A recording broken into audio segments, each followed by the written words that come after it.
Hi, I'm Patrick. And I'm Liv. And this is the Mach-E vlog. Today we're going to do sort of like a long-term update, review, rehash, whatever, about our experiences with the Mustang Mach-E over the past couple of years. So let's go.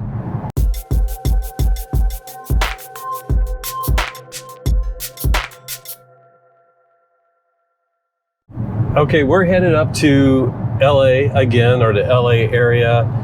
We got to go back up for another leg doctor appointment for Liv. But one of the reasons I decided to record this was we got like an hour stretch where we need to record our drive. But the other reason was we had our realtors come by today because they took their car, put it in the shop, and it needs a bunch of work. And they're like, you know what? Maybe it's time to get a new car. So they started messaging us last night about EV, SUV options and what we thought about the Mach-E and other vehicles. So we'll tell you some of the stuff that we told them and why we still think the Mach-E is a good choice. But it was really cool to have them come by today. Yeah, it was really, really fun. And it was fun hearing from them last night. They're actually friends of my dad, and we were having dinner with my dad, so we got to tell him about what was happening. And just so you know, we gave them recommendations that didn't include the Mach-E. They said they wanted an SUV. They don't do long road trips. They go to Palm Springs, maybe Vegas.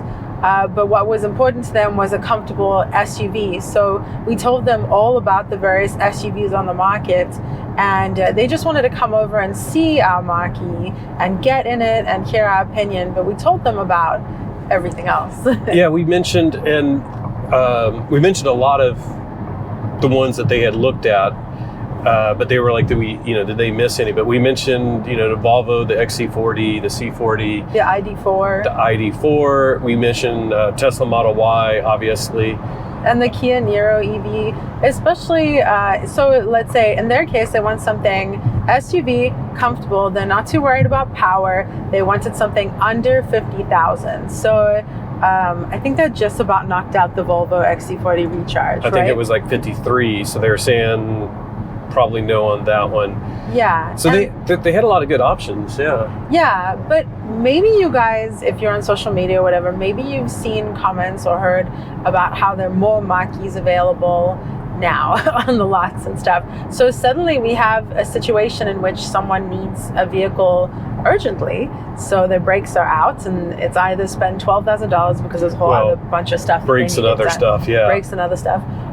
Or get a new vehicle. And before we would have said, well, only order a Mach-E if you have some time to wait. But things are changing, which is awesome for us as the consumer and our realtors and maybe you. And I believe part of that is the economy. Part of it is Ford has just ramped up production of the Mach-E. They were producing like 50 to 60,000 a year, and they shut down the plant earlier this year, a couple of months ago, and sort of reorganized, plus added a shift, I believe. I don't know what all they did, but apparently by the end of this year, they'll be making 210,000 Mach-E's per year. There's an ID4 on the side of the road. But anyways, that means there's a lot more Mach-E's out there and available. They were sort of looking at the Select, and now one of the other things that they're doing with the Mach-E is there's a new LFP battery that's available on all the standard range Mach-E's, which includes the Select. And basically the main difference versus the battery that's been in the Mach-E, the LFP batteries, it's a different chemical makeup, but you can charge to 100% on those every single day, and it's fine. And you actually get a slight boost in range, which I was a bit surprised about. But overall, I told them like either one, if they're looking at a Select standard range, it's great for around town. They had a lot of questions about ride quality, and going back to sort of us and our experience with ride quality, we had a First Edition, and we sort of always, that's like a bouncy ride. And then now we have Magna Ride in the GT. The Select will have the bouncy ride a bit. Which I quite like personally. You'll have to let us know how you feel. We are not people that get motion sickness though. We like boats, we like roller coasters. So if you get motion sickness, I've heard of people getting that. sitting in the back. Sitting in the back, yeah. And we never really had an issue with it, but we did, like, especially like we'd watch our videos from that camera, and we were fine, but then you just like watch the videos and you're like, especially on a road like this, you start like getting the wave action. And so a lot of people consider that a negative of the Mach-E. We just got the alert from Apple Maps. There's a speed check ahead, but it's actually we're going through the border checkpoint, even though it's 30 miles from the border or whatever, and a weigh station. So anyways, but yeah, they asked us a lot of questions. Like when we first bought the Mach-E, we were new to EVs. We weren't sure about charging. If you're considering a Mach-E or other EVs, I would say there's a lot of good things about being able to have an EV and charging. There are some differences in the way that you think about refueling your car that is a difference. Charging at home is so great, and the more that we have it, the more I love that and hate the idea of ever having a gas vehicle where we have to go charge or fill up again.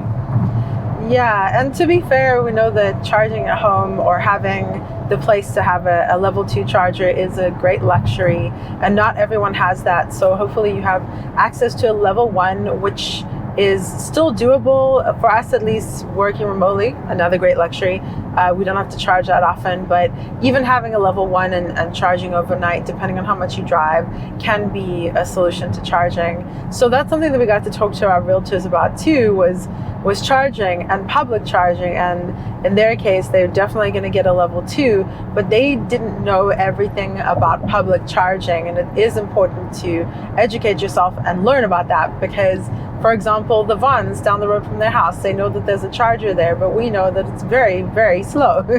So you can't rely on going to do your grocery shop and getting a full charge there. I wish you guys could see the ocean because it looks really beautiful, but you probably can't. I'll duck. And this was the first time, like, people always, friends or family will ask us for EV recommendations. This is the first time we've been asked that question since Ford has announced they're going to be transitioning to the Tesla plug, the North American Charging Standard plug and system. So it was sort of interesting because I didn't think about it at first, but then after we started getting into the conversation, I had to broach the subject and say, well, out of like the ID4, the Volvo, and the Mach-E, as it stands right now, the Mach-E is the only one that has a commitment to, by next year, using an adapter to use the Tesla supercharger network. Not quite all of it, but 12,000 different connectors. I don't know how many charging stations that'll actually be, but it greatly increases the amount of charging options for you. And the Tesla chargers have been, in general, more reliable than the current charging network that the Mach-E has access to, CCS network as we call it. So, I had to point that out, and that's a big differentiator when you're looking at, like a Volvo or ID4 that has, I believe, the numbers thrown out is like 10 to 14,000 charging points, and then now you're going to add another 12,000. So it's almost a 50% increase. So I think that's a huge positive. And the fact that we'll be able to get an adapter for this car and have that same access is a big win as well. Now, since Ford made that announcement, GM has gotten on board with it, and Rivian has gotten on board with it. They're going to be doing the exact same thing, adapters next year, and then actually new cars in 2025 having the Tesla / NACS port. Will others follow suit? Probably. And we just don't know, are there going to be any stubborn, like VW might be the last to switch, partially because VW owns Electrify America. Electrify America is like a competitor to the Tesla supercharger network. So maybe that might be a huge selling point for the Mach-E. And of course, if you don't like Tesla, you might be like, I don't want it. I don't want to have anything to do with it. So it may be a negative factor for you. But overall, going back to our own experience, charging has been fairly seamless. Like, we've only had some minor hiccups where we had to change stalls. Charging at home has been fantastic, and I'm addicted to being able to charge at home in the garage.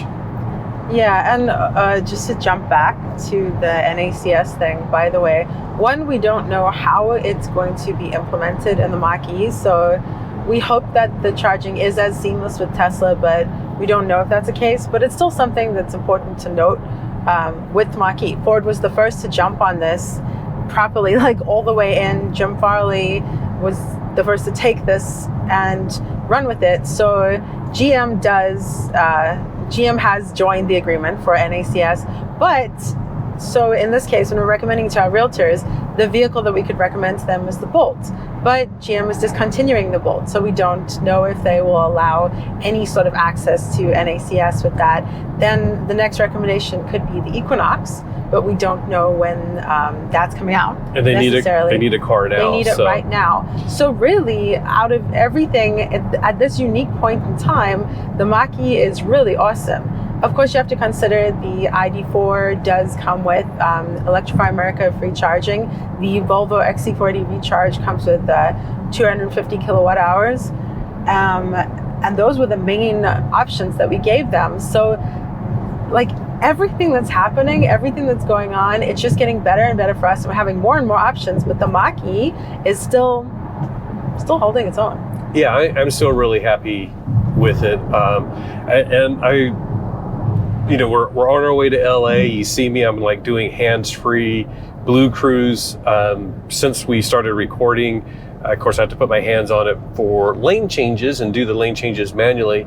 But that update is coming to Blue Cruise hands-free. It's called Blue Cruise 1.2. Supposedly going to be rolling out sometime this year for 2022 cars. It's already available on 2023 cars, and we tested it.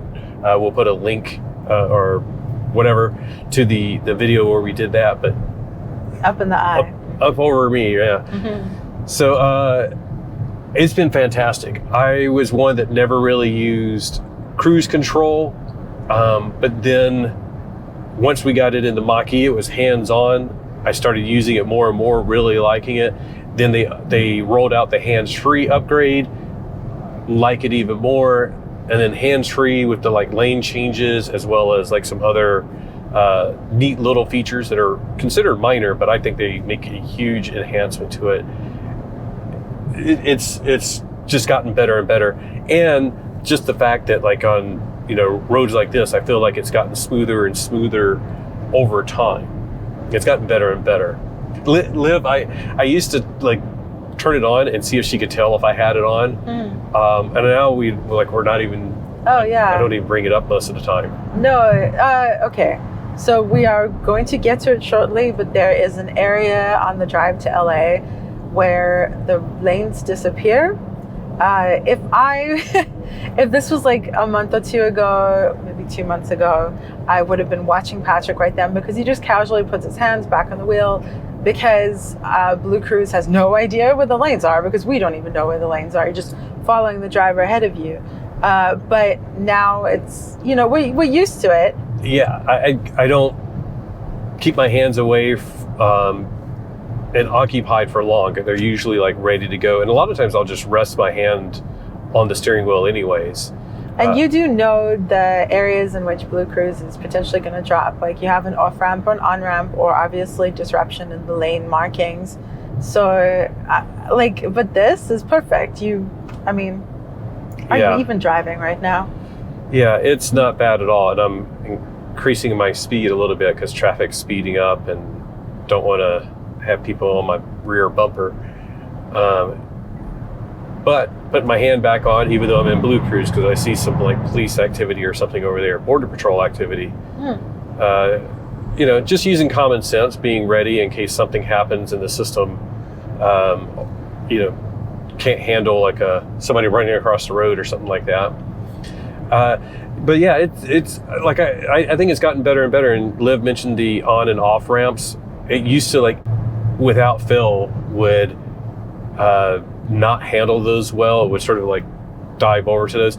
It's gotten better and better about that. There are still times when, it gets like a really wide lane for the exit and stays that way for a little bit long, and it's like I don't know where I'm supposed to be. And it's sort of understandable, It's like if it's basically based off a lane centering system and the lane is wide, well, that's going to center it in the wide portion of the lane. So I understand why it's doing it. What it sort of tends to do now is stay to the left, and that was me. Oh, that was you? Okay. Yeah, I was resting my hand because that truck felt a little bit close, and then I moved it while it was turning and sort of threw it off. And that's we have multiple videos on Blue Cruise, and I can show you all the details of that. I don't want to rehash everything in this video, but I just really like the way Blue Cruise works. It's one of my favorite systems. We've tested Super Cruise, Autopilot, the Lexus safety systems, which of course are the same as like Toyota, Rivian, and we want to test more. But they all have their pros and cons, and I'm really used to Blue Cruise now and really happy with it. Speaking of which, we have had access to a couple Mach-E competitors recently. We got to spend some time in the Kia EV6 GT, in the Chevy Bolt, which is not necessarily a Mach-E competitor. However, I kind of consider it that way because, it has ample size, it has ample range, and the speed of charging and the power are not necessarily as important to me as the SUV body style and the range. So to me, this could be a competitor to the Mach-E. That makes sense, right? Yes. Yeah. And I got busy. Which car? XC40? No, I was saying the Bolt. The Bolt. Yeah. Sorry, I got completely lost. Yeah, well, okay, so I was saying that I know what that is when you're paying attention. Crash ahead on I-5 north in half a mile. Very useful. Thank you, Mach-E. CarPlay. Thank you, CarPlay. It's still Mach-E, though. Yes. Yeah. Well, and then, not to hop around, but that's what we're doing. CarPlay is very nicely integrated into Mach-E, so the directions will show up on my driver screen here as well as over here. It's also telling me, like, we are heading to our destination, that we should arrive there at 3% battery, it said. So it's talking to the car to get the battery info as well. So very, very good to see that type of integration. But going back to the Bolt, the Bolt is, I think, for a different character of driver owner. It's a very good car though. And they are not going to make them for much longer. So if you want one, you need to start shopping now. There were some hints, rumors that maybe they will update the Bolt or something like that. I don't think so. I don't think that's true. I think they're getting ready for the Equinox, because the Equinox is going to be supposedly lower cost as well. Which I'm very interested in. Yeah. That'll definitely be a good competitor to the Mach-E. But like, I don't know if I would want to bring the Bolt now, like when we're driving to LA, because if for any reason we do have to charge, that's going to require a little bit more time. Now, 55 kilowatts is still fine, but that's something to consider. And in our case, we're going up after work, so we'll have to come back after work and be at work in the morning. So like, time is at a premium. For most of us, I'm sure for you as well, time is at a premium, and you might not want to spend extra time charging. So that's where the concerns come in for the Bolt. And once again, the Mach-E, every other vehicle that we've been in, it feels comfortable coming back to the Mach-E, and I feel confident that we can go on a road trip, that we can go to LA, and I'm sorry, but that's about an hour and a half away, or 2 hours. So that we can do that and go back, and then we'll be fine. How many miles is it? Because I'm like, it's 2 hours in traffic. It's not really. It's well, we've been doing the doctor and other things, so it's like 150 miles maybe at most. So very confident in the Mach-E and in its capabilities to just be our daily driver, our car. And that might not be the case for something else, but that vehicle might be our around town. However, the only caveat here is the California Route 1. So we had the California Route 1 for a week. It had Blue Cruise 1.2 with the lane changes, which was nice, but it also had incredible range. So that would be the only caveat out of all the vehicles that we've been in that this is crazy. This is where it gets crazy, and Patrick is not doing Blue Cruise anymore. By the way, we're testing dash cams. Dash cam. So that was the dash cam. Hit the button to take a freeze frame, not a freeze frame, capture that moment. Yeah. So it's recording right now. And they're literally doing probably like 85 and a 55. Yeah. And they're indicating still. Yeah. And I just tapped the brake, which got us out of Blue Cruise. Blue Cruise would have slowed us down. But with a little bit of the craziness here, and this is where usually, the lane? It gets confused by the lane markings here anyways, but I can see that we're coming to a stop, and then I'm going to turn it off. I'll turn it back on just so you can see. We're going to let it handle the stop and go traffic, or slow and go, because it's going to be a little stop and go, it says. And going back to Blue Cruise, this is where I think it can be very useful. Oh, it hasn't activated yet. I turned it on, but it's didn't recognize the lanes yet. I don't blame it. Well, it's like should be able to see it now, but anyways. So as I was saying, the only vehicle that has kind of that's been difficult to go back to this Mach-E, Blue Super True Super, was the California Route 1 because of the range and because it has everything that we like about our Mach-E, but more range. So obviously sacrificing some of the power and the Magna ride, but other than that, we just kind of got really casual about charging, which, you know, now that we've readjusted to Blue Super True Super, it's all fine, but getting over 300 miles of range, you get a little like, I'll charge whenever, you know? The only two cars that we've been in that triggered my range anxiety were the Kia EV6 GT and the Lexus the RZ 450e. It has it has like 196 miles of range. Is that it? And that's obviously fully charged. So when we got it, it was 80% charged. So it was like 150 something. It was, it was 80%, but it was showing like 146 miles of range. So it seemed even lower than what 80% should be. It was an uncomfortable feeling. And then we took it for a drive, a spirited drive, by which time we then immediately dropped below 100 because it was spirited. So obviously that was like a little bit because we weren't being efficient, but that was really disconcerting. Like 80%, and then all of a sudden you're like, that feels like you have to charge. There was at one point, like we were at about 50% state of charge, and I think it was showing like 75 miles, and it just seems a bit crazy. So that was one that the EV6 GT triggered my range anxiety a little bit more, or a little bit as well. Not as bad, and I give that one a little bit more leeway because it's such a high performance car.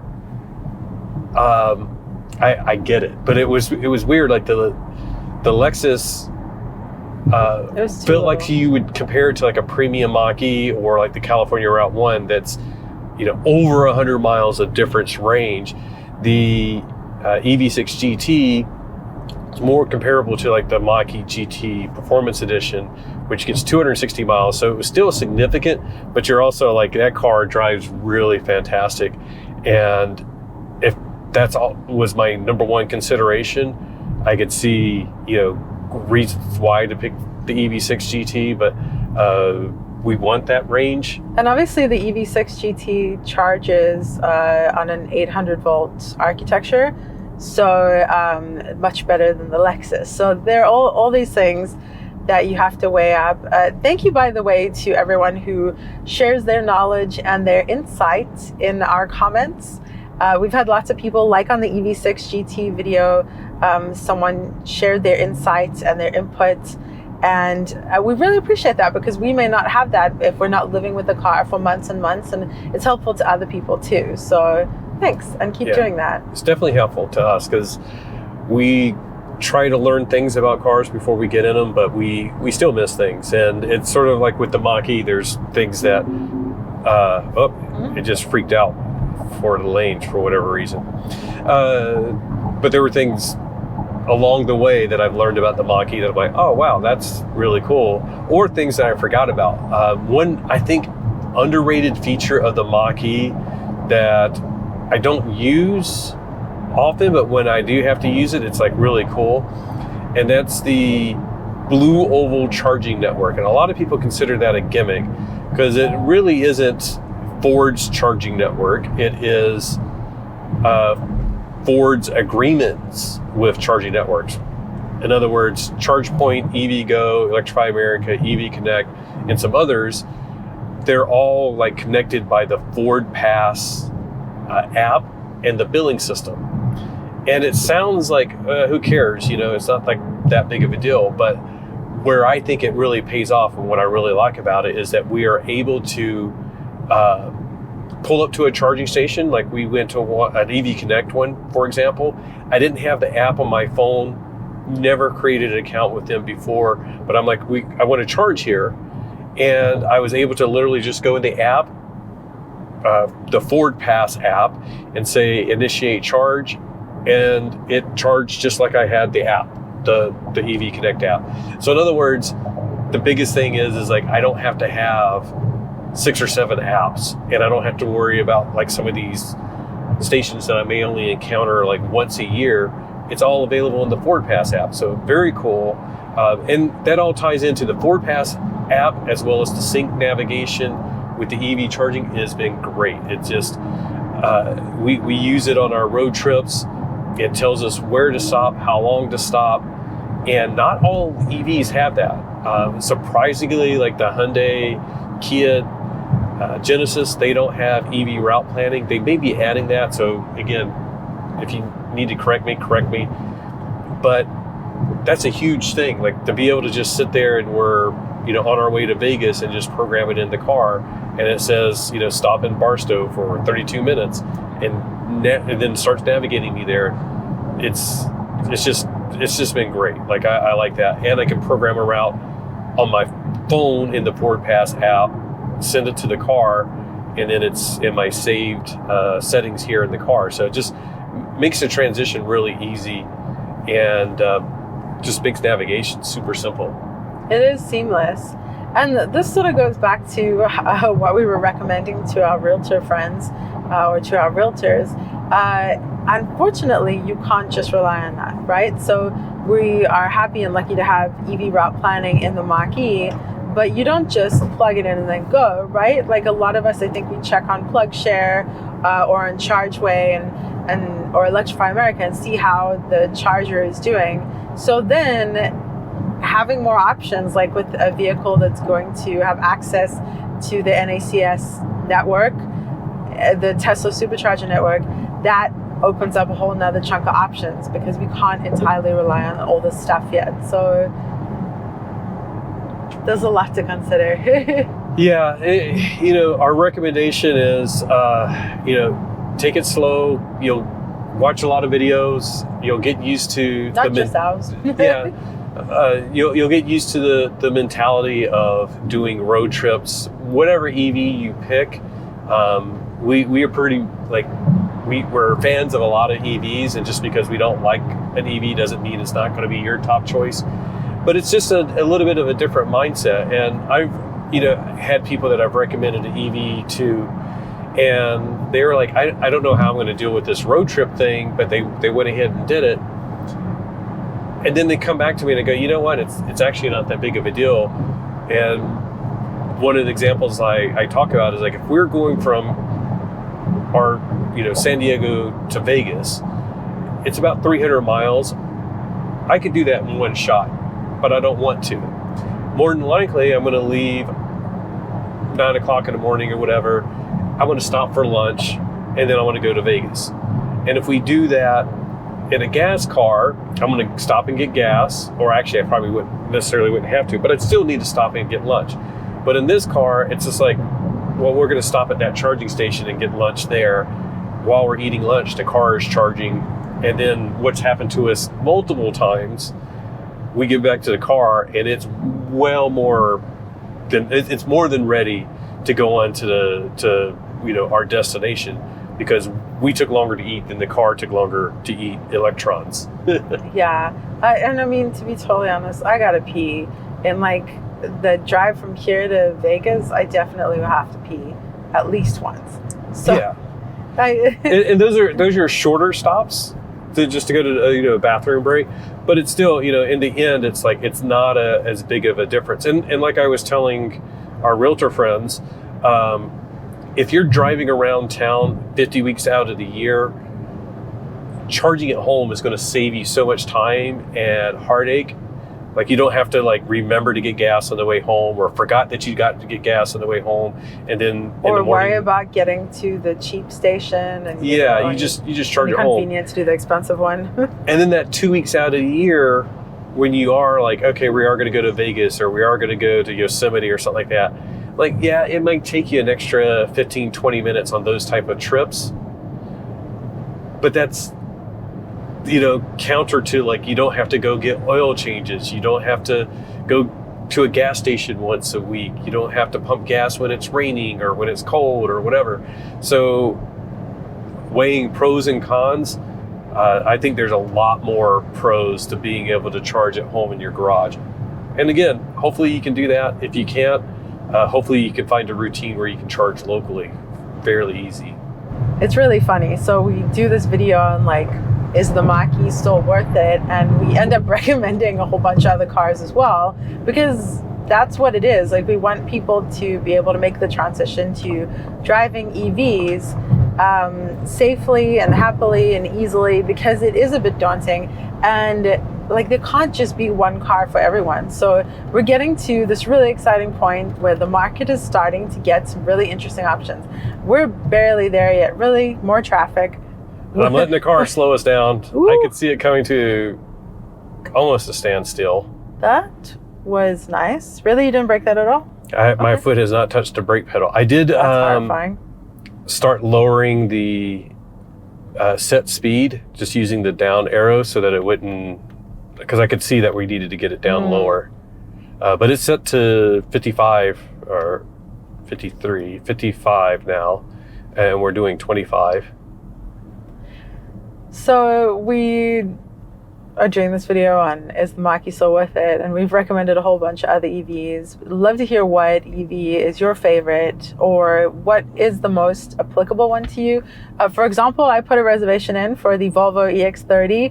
I'm super thrilled. It's 20 inches shorter than the Mach-E. I want a small car. It doesn't have an instrument cluster, which sucks, but it's cheaper, so that's nice. So there's gonna be cars for everyone, and obviously we really like the Mach-E, and I'm still thrilled with it. I think this is still a great buy, and it's totally what I think our realtors are gonna get. Maybe we should update down below if this is what they get. Okay, caveat, they might take their mom's old car. So by the way, this realtor, he's had his Toyota?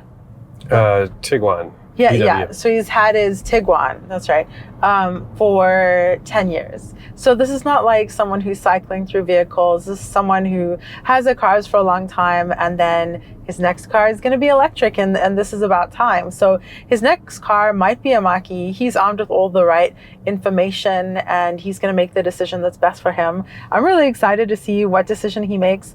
And in part, it will be exciting if he gets a Mach-E, because we have some cool supplies that we can give him.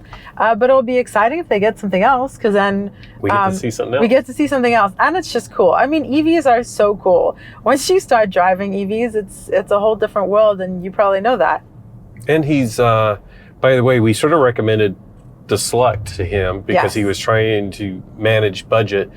And I know a few people that have a Select, and they're quite happy with it. And just because you're not getting that premium label, it's still a very nice car inside. We had the First Edition, which is like a premium. I still miss it. Yeah. And I missed some of the range, missed the range of the Route 1. Love the GT, love the GT Performance Edition. MagneRide is fantastic. One of the biggest complaints I hear about the other trims of the Mach-E is they wish they had had MagneRide. You could only get it on the Performance Edition. And I think that would be, I was talking to Matt Farrer with a Smoking Tire, and he said his dream setup would be like the California Route 1 rear-wheel drive, which they don't make anymore. It's only all-wheel drive, but with MagneRide. And I'm like, yeah, that would be pretty fantastic. It's like not super fast, 0 to 60 in about 6 seconds, but would have great range and a really nice ride. And it would look amazing too. I mean, because that's ultimately it. The Select still looks gorgeous. But that's our opinion. The Mach-E is still a great buy. It's still a great vehicle for us. How do you feel about it? What's a great vehicle for you? And are we completely wrong? Yeah, feel free to let us know, because we won't take it personally if you feel differently, because you're entitled to your own opinion. So on that note, thank you so much for joining us for this video in which we just babbled about what we feel about the Mach-E and is it still a good buy. As per usual, let us know your thoughts down below. A huge thank you to our patrons who help support this channel. They're just awesome. Thank you guys so much. Thank you for watching. And just remember that whatever you drive, this is going to surprise you, whether it's stuck in traffic or not. Mach-E. Enjoy the ride. Bye.